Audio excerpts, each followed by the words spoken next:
Hello everyone and welcome to this class about portfolio organization for surface pattern designers. My name is Beatriz Pascual and I am a full-time illustrator and surface pattern designer from Madrid, Spain. For me, the organization of my digital files is one of my top priorities in my work, because knowing where my things are gives me security and confidence.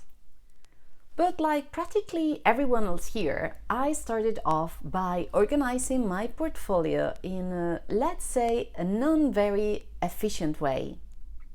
So it took me a while to realize about how important it was to establish an efficient and coherent organization system in order to have my work organized and to be able to locate any file quickly and easily.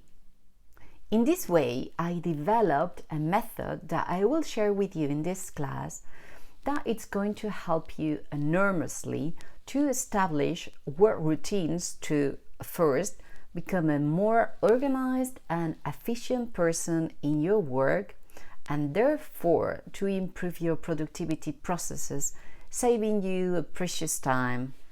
So in the next few lessons, I am going to teach you step by step how to create your own portfolio organization system and how to support it in an incredible database that will also become the most efficient option to show privately your full portfolio on your own website to potential clients and brands.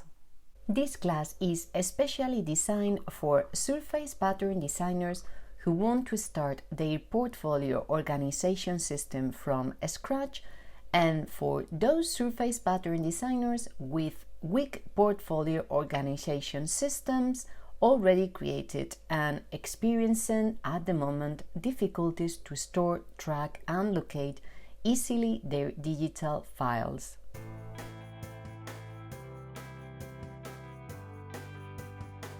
First, we will talk about SKU numbers and pattern descriptive attributes. Next, we will create our folders structure with parent folders and children's folders.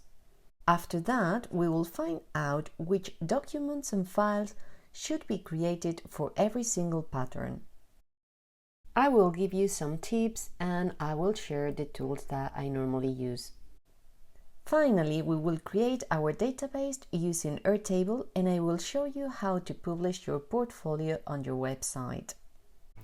So, if you desperately need help getting started organizing your portfolio, I will be very happy to show you how to do it. So come on, let's dive in and I'll see you in the next lessons.